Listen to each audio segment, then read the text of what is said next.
Ameublement Tanguay en première ligne.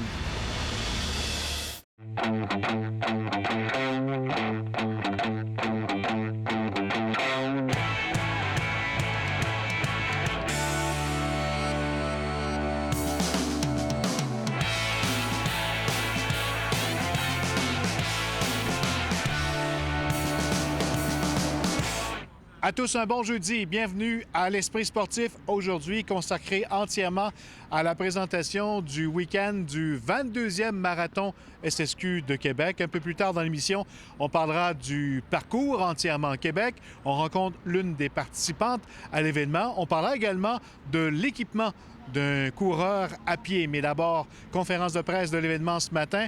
On a entre autres rencontré la productrice de l'événement, Marianne Pelchat.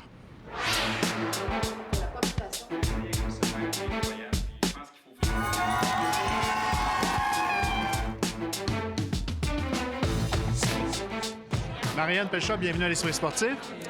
Du changement de parcours, c'est la deuxième année. Est-ce qu'on sent un engouement spécial vu que c'est la deuxième année? Bien, les gens ont beaucoup apprécié le parcours l'année dernière.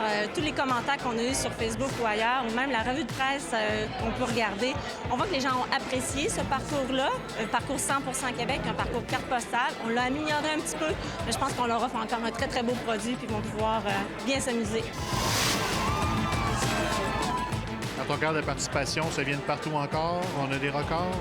Oui, on a donc des représentants de chacune des provinces, 22 pays qui sont également représentés, plus les gens de la région. C'est environ 54 de nos participants qui viennent de la grande région de Québec. Alors cette année, là, les inscriptions continuent jusqu'à samedi. Alors probablement on va être près de 8500 participants. Ça prend juste une paire de cheveux plates pour pouvoir bouger. À un moment donné, on arrive à la ligne d'arrivée avec la fierté. Luc Richer, Motivation Jeunesse, fera partie du marathon cette année. C'est tout qu'un honneur qu'on nous fait d'être la cause sociale associée au marathon SSQ. C'est un événement d'envergure. C'est comme si ça nous donnait encore plus de crédibilité, de notoriété. Alors, on est très fiers aussi de voir nos jeunes sur le parcours comme bénévoles, comme coureurs. Ça va être une belle expérience pour eux autres, positive, enrichissante. Ils vont voir un peu comment ça se passe aussi. Donc, vraiment très intéressant. Nous autres, on en fait des événements, mais c'est de petite, moyenne envergure. Là, on est dans quelque chose. On est dans les ligues majeures. La présence médicale, elle sera à nouveau importante cette année plus que jamais? Plus que jamais. Dans le fond, on se prépare pour le pire, on est prêt pour le pire, fait qu'on met ça tout en œuvre pour que ce soit prêt. Donc, en gros, on a une équipe médicale composée de 4 urgentologues, on a 9 médecins résidents qui sont en médecine d'urgence ou en cardiologie, 25 à 30 infirmières, 4 inhalothérapeutes, donc une grosse équipe, plus l'équipe de l'UCPQ pour l'ECMO, donc le cœur mécanique.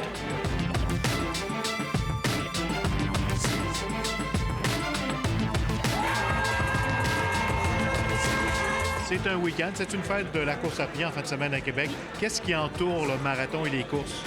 Alors, évidemment, il y a les épreuves spécifiquement de course à pied très sportives, mais également, donc vendredi soir, on a le Grand Fit Yoga SSQ Assurance. On sait que le yoga et la course à pied, les deux font la paire, alors c'est pour ça qu'on propose cette activité-là. Ensuite, il y a les épreuves de course à pied samedi et dimanche. Sur le site d'arrivée, on a toutes sortes d'animations et d'activations qui sont proposées aux participants. Puis, on a mis en place aussi pour les accompagnateurs et les spectateurs, en collaboration avec les sociétés de développement et les associations de gens d'affaires, il y a 25 zones d'animation sur le parcours, donc environ une à toutes les 2 kilomètres. Pour l'accompagnateur, pendant qu'il attend son coureur, il peut se rendre à un endroit X ou Y et avoir de la musique, de l'animation, un décor spécial. C'est un peu ce qu'on a mis en place pour créer cette belle grande fête de la course à pied. Merci, bon marathon, bon week-end. Merci.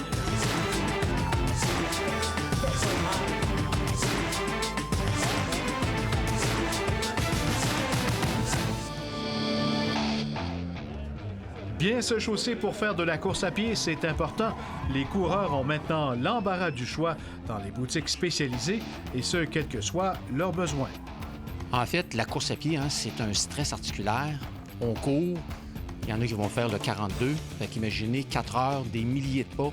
On cherche du confort pour que le pied soit protégé. Puis là, dans l'entraînement, puis dans la pratique de son activité avec sa technique de course, il va bien gérer sa pratique pour diminuer le stress articulaire et la chaussure va lui apporter le soutien et le complément nécessaire. L'espadrille pour la course à pied a beaucoup évolué à travers les années. La nouvelle technologie est au rendez-vous, au grand plaisir des adeptes. Alors là, maintenant, il y a des chaussures qui sont plus légères, qui sont plus réactives. Les technologies ont évolué beaucoup. Il y a des chaussures maintenant qui propulsent. Alors, on est dans l'ère de la propulsion puis du rebond.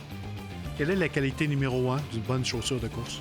Je reviens au confort parce que ça dépend du coureur. Moi, j'ai des gens qui font de la course à pied pour se tenir en forme. Alors, le pratiquant, la pratiquante, 3 fois par semaine, 5 km, elle pourra avoir une chaussure conventionnelle adéquate, confortable et la mission est remplie. Pour le mordu, qui court plus de 2000 km par année, il va avoir une garde-robe de chaussures. Parce que là, avec le changement de saison, la pluie froide, la neige qui s'en vient, il y a des chaussures avec des membranes imperméables, du Gore-Tex, des synthétiques, des crampons. Beaucoup de technologie dans le vêtement? Relativement. Alors, c'est des propriétés, là. Tout le monde s'habille encore en mou, là, en coton ouaté, là, mais là, le coton, c'est out. Là, maintenant, c'est des microfibres, des fibres synthétiques, même des fibres naturelles. Ici, dans la boutique, on peut même essayer les espadrilles? On fait une sélection ensemble et vous avez quelques jours pour valider sur tapis roulant à la maison pour être sûr que la chaussure que vous allez choisir pour peut-être une année ou deux va vraiment remplir son rôle. Restez là après la pause, on parle du parcours du marathon SSQ.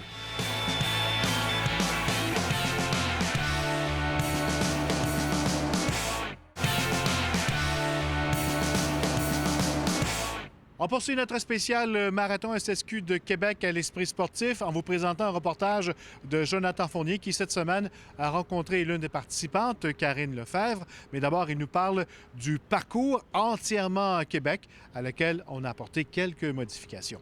Reportage.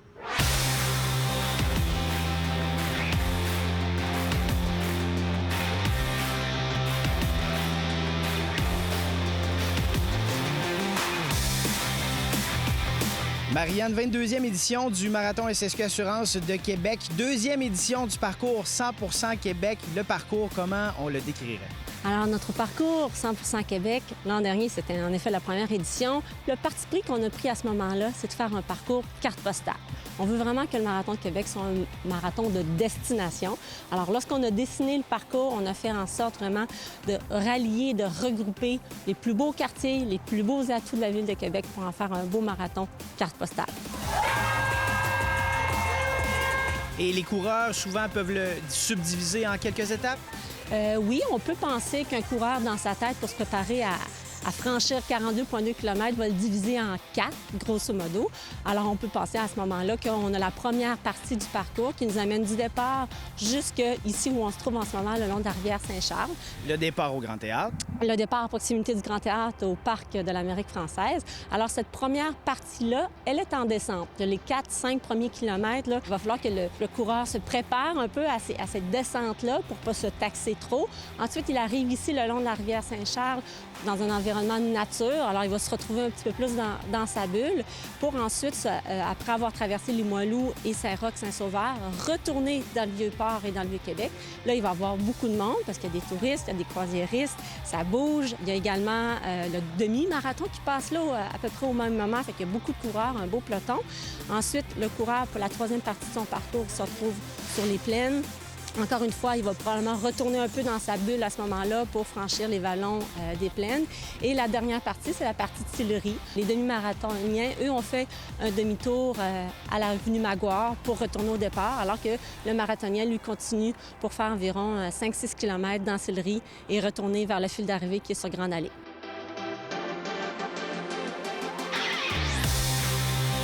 Il y a eu quelques modifications au parcours entre 2018 et 2019?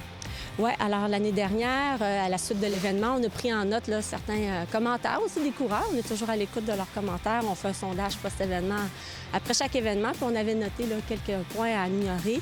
Donc, du côté du quartier de Sillery, on a éliminé des virages dans cette section-là. Ça rend la ligne de course beaucoup plus rapide, beaucoup plus fluide. Ça évite de faire des relances inutilement là, dans le rythme de course. Ensuite, le départ, une partie du départ qu'on a prolongé ici le long de la rivière Saint-Charles pour que le coureur profite de cette belle zone-ci. Alors, au lieu d'embarquer sur la piste cyclable plus tôt, il va la chercher là, à la hauteur de la rue Jean-Lesage. Ensuite, embarque sur la piste cyclable.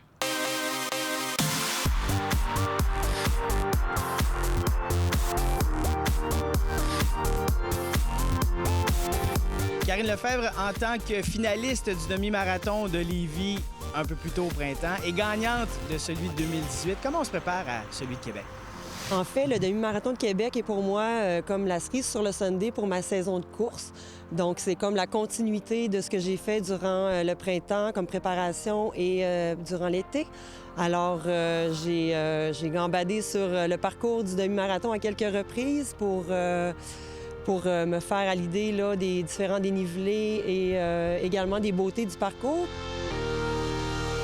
Est-ce qu'il y a des difficultés, des choses que vous avez ciblées pour lesquelles il faut se préparer?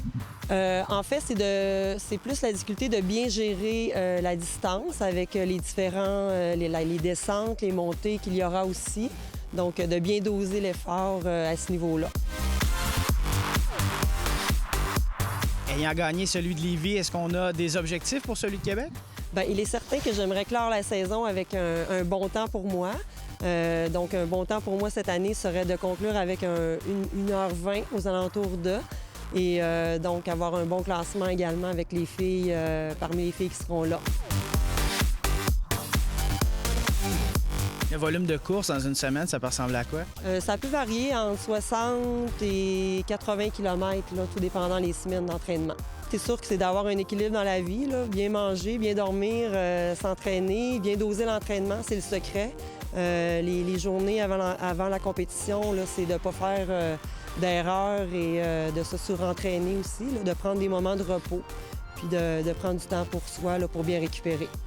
Bon succès au demi-marathon de Québec, merci. Merci beaucoup.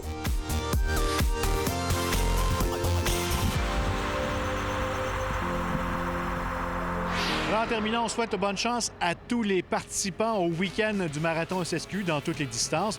On vous souhaite une belle fin de semaine. Là, c'était l'Esprit sportif. Bye bye tout le monde. À demain.